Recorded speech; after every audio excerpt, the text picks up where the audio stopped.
Done a number of videos on how these simple stone arrowheads that you can get online are some of the best necklaces that you can give to guys that are simple, that most guys like. These are about 2.5 inches long if you want to search for a certain type. But right now I'm going to show you, you can get smaller ones. These are about 1 inch, and they make really great gifts for a necklace for a young boy, like maybe between the ages of 8 and 14. You don't want to go too young because they do have sharp edges, and you don't want to give it to a kid who might like a toddler, but maybe older than 6. This makes a great gift, and I've had a number of young guys really enjoy picking one out and getting it for themselves.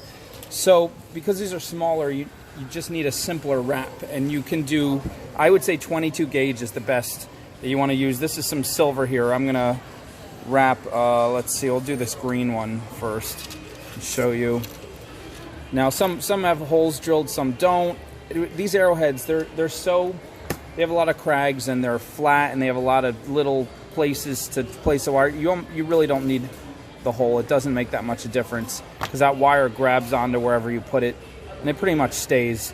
So I go across the top here like this, and I get the wire in these 2 crevices, come around back, just give it 2 twists, and then push it back up to the front, to the top. Bring these 2 strands together, make a little loop around my finger, press the loop to the front of the stone. I want to get it in front. And we're basically just going to crisscross. We're going to go with the 2 strands across one side, across the back, and then diagonal up the other side, and then wrap around the top loop, like what I like to call a scarf, like that's a face. And that's pretty much it. So there's a number of ways you can come straight down like this. You can come down in a curve. You can do a loop. For boys and for guys, I like to make a lot less loopy, swirly stuff and just kind of make it more straightforward. So that's a tiny bit of a curve. And then we're just going to come straight up. Now this part, I'm just going to go straight all the way up to the loop. And again, you can do some little fancy things on your way up, or you can just go straight up. I got a little bit of a curve in there, but that's pretty much it. How much of this wire did I start with? I didn't mention. I think it was only about maybe a foot. And so now we're stacking carefully as we wrap around and around these strands. That one ran out right there, so I'm gonna tuck it in. I might need a tiny bit of a cut so it tucks right. I'm gonna put my cutters.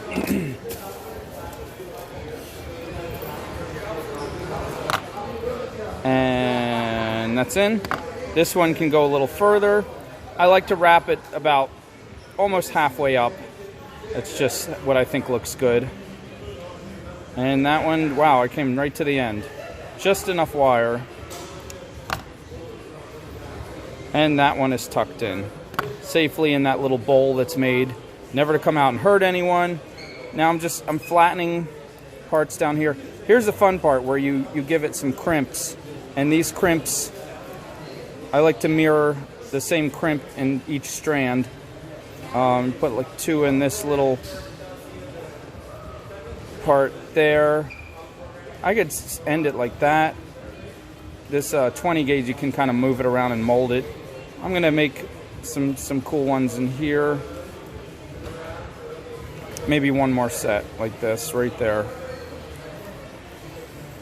And you want to be careful when you're doing these crimps that you go straight down perpendicular. Sometimes if it's heavier wire, I'll hold it like this instead of like this because it gives my wrist more support and more strength. But you want to hold it tight, and you just want to twist it as you're holding it tight. If you loosen it too much, you can slip, and that will scratch the wire. And you just kind of move these again where I want them. That's showing back there a tiny bit. I'm a real stickler. I've done these so many times. I have like a formula to make every little part look just the way I want. So those are just pull those back. You can crimp these just to make them tighter if you want. It doesn't really show in the back, but that's pretty much it. That's tight. It's not going anywhere. And we'll just put like 3 jump rings and a leather cord. And I get these, you can get them in bulk. I get these pre-made leather cords that already have 2 inches of chain on one side and a clasp on the other side. Or you could just get some leather cord. You can get like a spool of round leather cord for like 12 to 20 bucks. You get a whole lot in this spool. I recommend getting the whole spool. It's much better than getting like a smaller amount. You get enough in here to make like 50 necklaces. And then you could just, if you don't have any special hardware, you could just tie off the end in a knot and super glue it, and then put your jump ring on one side and lobster clasp on the other. You got to get some lobster clasps if you're going to make jewelry. That's what I say. I mean, you could do other things too.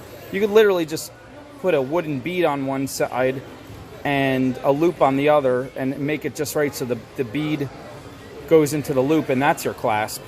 I mean, there's really no right or wrong, but in any case, just finish this guy up. Voila.